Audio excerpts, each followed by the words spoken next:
Hey everybody, this is my build-up of the USS Defiant from Deep Space Nine, and I am really excited about doing this build. This is 1/1000 scale, like a lot of the ships I've been doing recently, but what I'm really happy about is I am back to doing something that's going to feel like a modern kit. So all new kit. This one does have clear parts, making the model perfect for lighting. It's going to be about 6 3/4 long, 30 pieces, and it is one of my favorite Star Trek ships, probably because it's my favorite Star Trek show, Deep Space Nine. So we get Cisco on top, we get a fun quote from Cisco, and a couple good pictures of the ship. Now, one thing we don't get is we don't get those nice color pictures of the ship all over the inside of the box. The decal and painting instructions are on the instruction sheets. And, you know, this is a case I really wish that we had them on the outside of the box for this rendition, because I am really going to want to paint my own colors for these panels. The model does come with an absolutely gorgeous set of decals to do all the paneling for you, but I painted my runabout, and I want my Defiant to be along the same lines. So I'm really hoping to skip a lot of these panels, and that's why it sure would be nice to get a lot of images of the Defiant so I could really see what panels are what colors. The model itself, even though it has 30 pieces, is a very simple kit. You really are going to build a top and you're going to build a bottom. So we've got the bottom of the main hull, the top of the main hull. Then you have kind of the nacelles that are built into it. You just have a top and a bottom that are going to attach to this top section and the bottom section. Now, what I really like about that, having a real top and a bottom, is we're going to build our LEDs outside of the model. We're going to do all the electronics, and then we're going to close the model up around the lights. That's going to make it really easy to get everything lit and built. Now, all the parts I really want to light do have really nice clear parts. So, of course, we're going to light the deflector dish. We're going to light the front Bassard collectors. We're going to light the rear engines, and we're going to try and light what are probably the impulse engines. They're going to be these red glowing circles that are on the back of the ship. And we'll see if we can light these up. I believe these are either exhausts or escape hatches that launch off. Now, these are tricky because it would actually be really easy just to mask off these circles and then light block it and make these entire circles glow. But the entire circle is not supposed to glow. It's supposed to be a pinprick of light in the very middle, and then it's supposed to be the outer ring around those hatches. So we're going to see what we can do to do those. Now, before I can actually start light blocking, I actually have to mask off a few of the clear parts, and I'm going to be doing that just with some Elmer's glue. Now, since Elmer's glue dries clear, I'm going to be adding just a little bit of acrylic paint to it to dye the glue so that I can see where I'm putting it.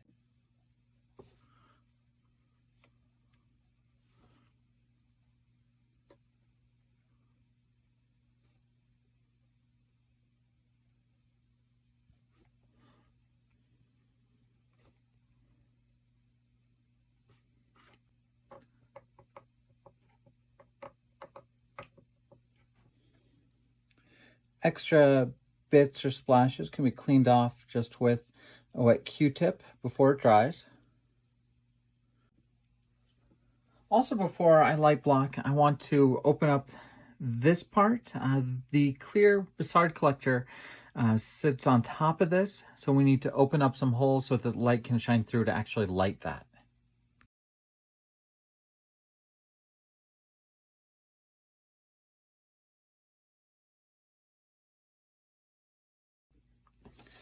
All right, I snipped off a couple posts on the inside of the ship just to let the light hit these warp back impulse engines. And on one of the pylons, I snipped a few more posts to let the light through. I also just cut some sprue into 8 sections and glued them together and onto it. This is going to be something to hold the LEDs up off the bottom of the ship. So we're going to epoxy the LEDs right against these to have them point the right way towards the engines. All right, playing out the lights, we're going to be using some 3mm LEDs. We're going to have one up point towards the deflector.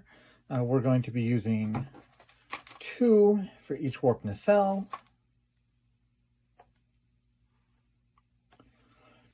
And we're going to use a 3 LED piece of LED tape just in the middle of the ship. That will help light those blue circular lights on top of the ship. And I'm hoping that might bounce enough back so I won't need to use separate LEDs for these parts, the impulse engines.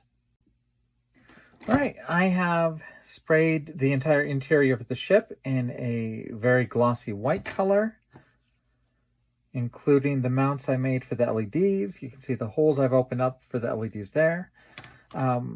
On the back of this piece, before I airbrushed it black and then white, I did a little bit of tape on top of the backs here to mask that off. What I have to do next is I'm going to airbrush clear blue over the entire backs of these parts because I want those to be tinted blue when we're done.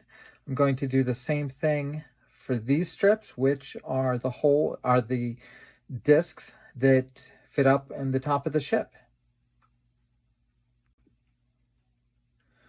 We'll also be airbrushing a clear blue on the back of this deflector dish.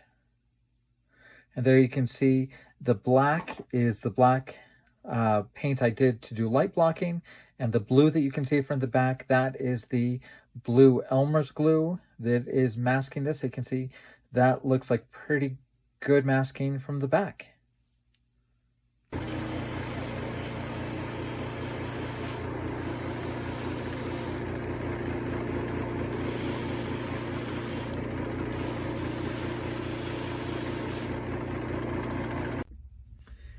All right, so on these little hatches, as I mentioned before, you only want light coming around the outside of it. You don't want the entire thing to light up.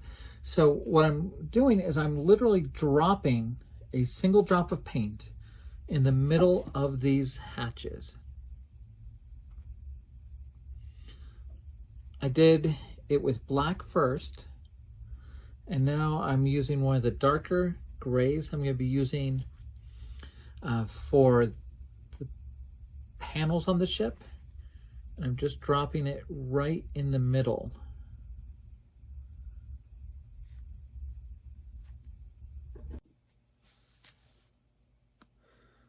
All right, most of these look all right. So we do have a blue ring around the outside, so I'm going to leave most of these be. All right, so that I don't have to do any real complicated masking on these dots again, I'm going to glue this side piece on and make sure it's really sealed well here. I'm going to airbrush my base color just over this channel, and then I'm going to insert these dots from underneath, and then just lay some tape over this channel so that this entire channel is finished and masked off. And that should save me a lot of work later.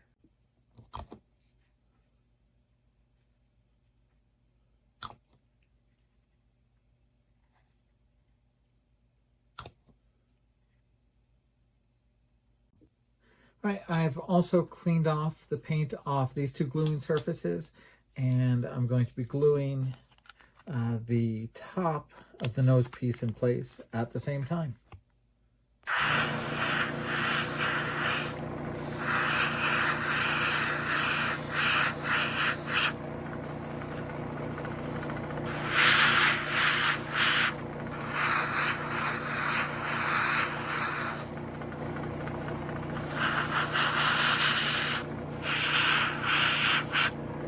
All right, let's see how that looks. That is really what I hoped I would get. Move on to installing the LEDs. All right, for the lighting, I just have some real basic parts I got off Amazon. This is just a 12-volt adapter made for driving LEDs. The really nice part here is it actually comes with a plug and socket, and the socket actually just has some screws that you can open up to put wires in and then clamp the wires down. Makes it super easy. All right, and then I also have a pack of 12-volt 3mm LEDs. Now these are pre-wired, so you already have the resistor and the wires connected to them. So all you really have to do is strip the end of the black wire, put it in your negative slot and screw it down. Strip the end of the red wire, put it in the positive slot, screw it down. And that will drive your LED.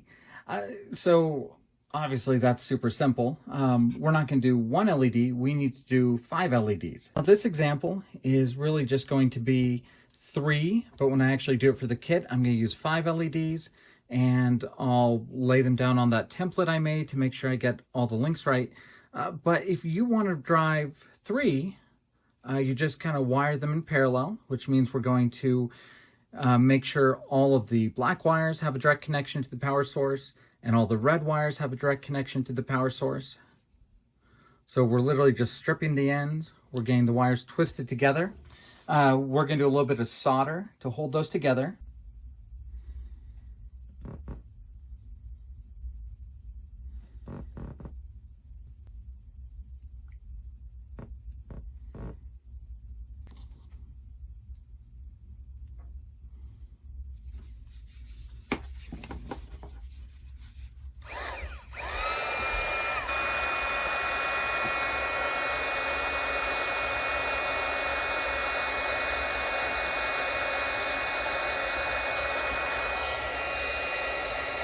All right, so this is an example of what's going to be in the kit. It's really very simple. It's just some pre-wired LEDs with all the ends soldered together, soldered onto a wire that's going to go run through the rod to my stand, and then will just be screwed in to the socket for my LED power source.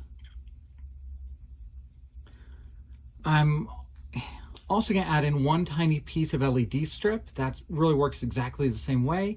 It's pre-wired for 12 volts. I soldered a few wires onto it, and I just put those into my bundles.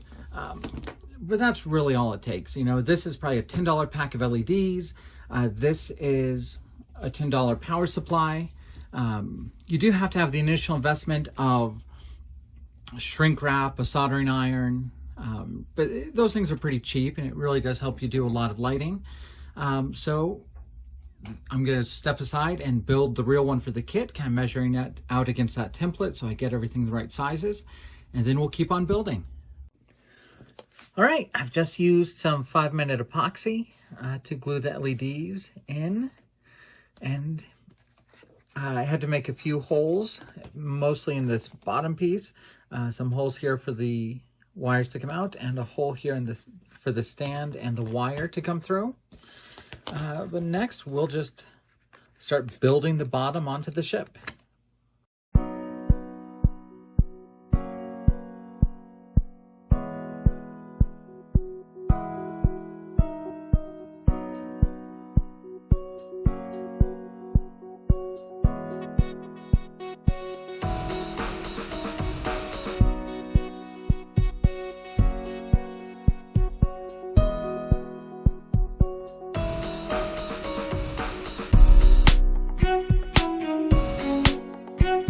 Right, construction is done, and if you're not lighting it, you probably wouldn't need much for seams, just a little bit of sanding and painting. But if you are lighting it, then you're going to have light leaks to deal with. Mostly, you can see kind of right around here on these complex curves. There's a lot of light kind of breaking through. So we're going to have to putty some of those up front. Not nearly as bad. Well, over on this side, definitely some light leaks there. And a lot of the places in here won't be able to get in there to sand, so we're going to have to lay down some liquid putty and just try and smooth it in.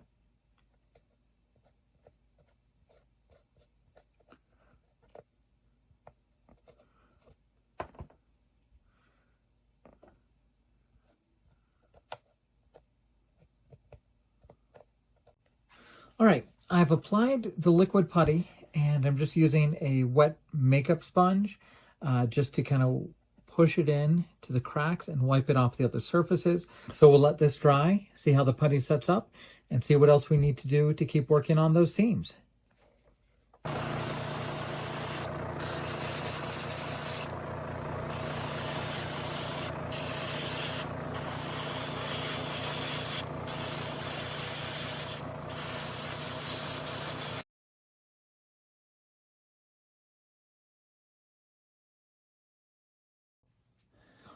So you can see the build itself was pretty simple. After I had all the parts assembled, it was time to start doing a little bit of airbrushing the parts where any light was still showing through with some black paint. And then I airbrushed it with the base color, which you see in front of us.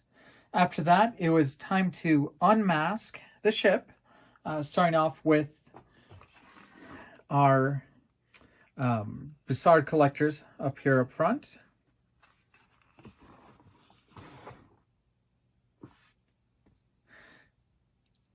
And then unmasking the hatches on top of the ship. And finally, it was time to strip away all of that Elmer's glue that we had used to mask off some of these other parts. So, you know, I am sorry that I don't have any real good video of me unmasking the Elmer's glue. If you're curious about using the Elmer's glue for a masking, I'd really recommend just finding some tutorials on YouTube about using it. I think it works out well. You can kind of see my results here, kind of pulling it out. I do think it leaves a little bit of a rough edge. So you can kind of see what it left behind there. Back here, I did have to do a little bit of touch-up. Basically, you know, having to take a little bit of a blade to go down the side here to cut off some of the rough edge of paint that might be left, and then brushing over it. But this is about what those engines look like after pulling that out. And remember, this is the size of my fingertip here. So, you know, be a little forgiving when you look at how closely zoomed in we are. That's actually a very small space, and this is about how it looks.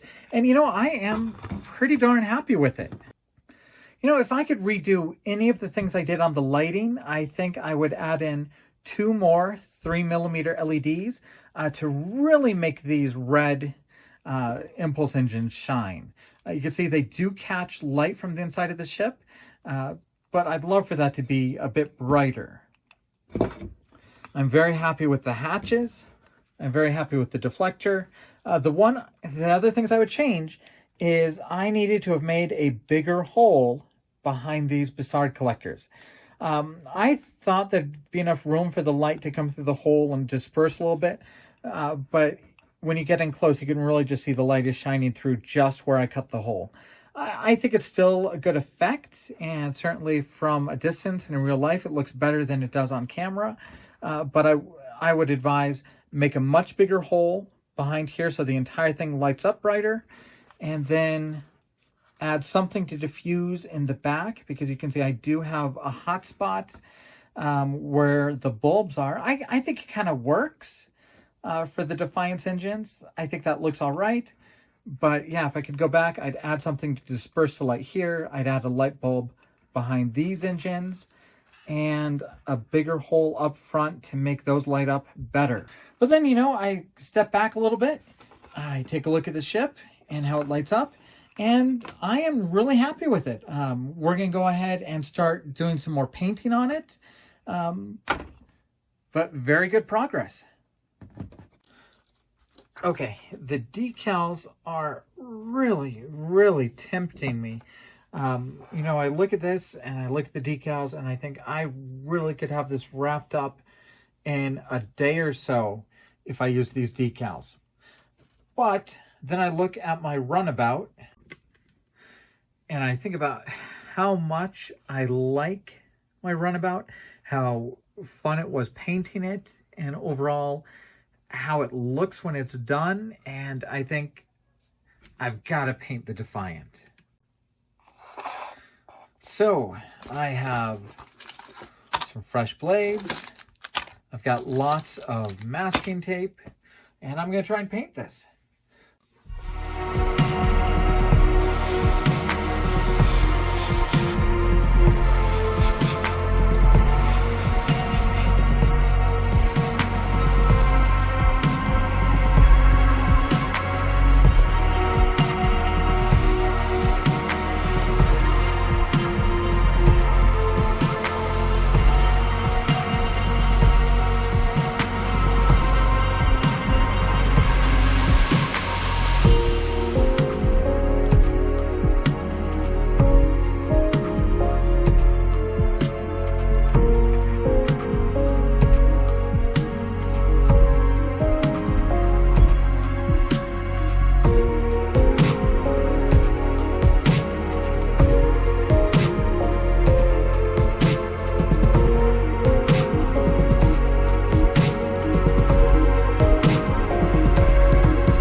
couple dozen more panels to go, but we're definitely started on getting these painted. I wish I had a whole list of store-bought paints I could recommend for this project, but the truth is I simply have quite a few colors that I've mixed up for other projects. The only thing that's really straight out of a bottle is this darkest shade, which is ironically enough called Light Gray by Tamiya. My overall coat is, I believe, mostly white with haze gray mixed in. My two blue colors are sky gray with a little bit of sky blue mixed in. This light one here is probably very close to just sky gray by Tamiya. And this is just that sky gray with more of the sky blue mixed in. My yellow color, that is a mix of deck tan and yellow green. So I really debated whether or not I would do a panel line wash. I definitely decided to go ahead and do it, mostly just to kind of give a finished edge to the panels I had painted, not so much to accent the panel lines because they're already pretty deep. I always make sure to use acrylics for my base coat and my details. That way I can do an oil wash. And oil thinners, enamel thinners, do not wipe away acrylics. So you can use a brush, push that wash all over the model, drip it into all those lines, and then just get a Q-tip, dip it in a little bit of enamel thinner, and then you can just wipe away all your smudges, all your drip marks, and just leave that wash inside the panel lines. And I really think it makes a very nice effect on the ship to kind of break up a lot of those areas. After that, it was just decaling the ship. We're talking the registries, the pennants, the ship's name. The decals were really strong, repositionable. They look great, no ripping, no tearing. So the decals are good on this kit. Even some of these real long pinstripes, they held together, no cracking, no ripping. Very easy to put on the ship, very easy to position, line up with other ones.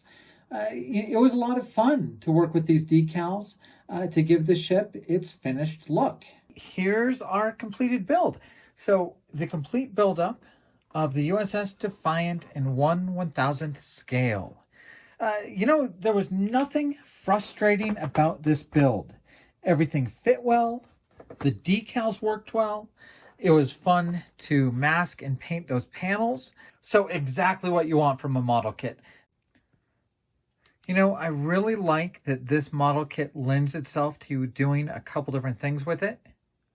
It's a kit that's going to look good if you just build it out of the box and use the kit supplied decals. But it's also going to be a good kit that looks good if you light it and paint it and weather it. This is just a really good looking kit. All right, let's get a look at the ship along with one of our other recent builds, the Klingon Bird of Prey. So you can kind of see what these two would look like on a shelf together. And frankly, if I was that bird of prey, I think I'd be pretty terrified to see the Defiant coming down at me. But yeah, those two would look really good on a shelf together. And let's get a look at this ship along with the other ship heavily used in the Dominion War, the Excelsior class ships. So you can see the Defiant, definitely a smaller ship and a smaller model. These two are in scale with each other. Here's two other ships you might put on the shelf together. These are once again in scale. This would be mostly from the episode Trials and Tribulations, where the Defiant goes back in time and encounters the original USS Enterprise. So those two fit pretty well. And I honestly didn't really think the Defiant was quite this big. I think as far as mass goes, the Defiant, if you take away the nacelles, has about as much mass as one of those original Constitution ships. And I wasn't expecting that. I always thought it was closer to the size of the Enterprise saucer. But yeah, that's a couple hero ships that will look good together on a shelf. And here are two ships that are absolutely not in scale, but you might have them on a shelf together anyways, since they're both the models from Deep Space Nine. And of course, my runabout build was one of the driving factors in me painting the Defiant so that I could get a lot of continuity between these two ships as they sat on the shelf. And I really think kind of using a lot of the same colors and same techniques, these two will look good together. And I really do like that Deep Space Nine aesthetic. You get to do a little bit more painting and weathering on these ships than you do on a lot of the Federation ships. But there's a lot of continuity between these ships, kind of the same colors used on the front profiles. You get a lot of the same kind of red parts facing forward, a lot of the same paneling and colors used. Even things like the pennant running across the top of the ship having to be broken into sections as it goes over different features of the ship is a feature on the Defiant as well. Kind of the same thing running across the top of the ship and kind of be broken up and going up and down. And that's not something you see on many other Federation ships. So for now, the Defiant will probably be on the same shelf as my Runabout. You can have doing a Deep Space Nine theme on that shelf. However, in the future, I hope to put this next to 1/1000th Voyager, which should be coming out soon by round 2. Overall, a very, very fun build. In fact, I think that this is now going to be my recommendation to everybody who asks, what's the first model you should try lighting up? Or if you've never lit a model, what should you try to start with? This one is a great one for that. Sure, you have to cut open a few parts, and you have a little bit tricking of a masking job in some parts, but it's an easy, fun build. And I know this kit's been out there for a few years, so most of you guys have already seen this build. But what I really want to show on a lot of my videos is that you can do these kits with a lot of easy techniques. You can make it very easy on yourself, do a lot of simple lighting, and make a great looking model. So thanks for following the channel. Thanks for watching this build. We're going to be doing something a little bit different in the next couple weeks, as I'm going to review a couple aftermarket parts as I gear up to do the 1/1000th Discovery style Enterprise again, this time with a lot of add-ons and not just doing it as a stock build.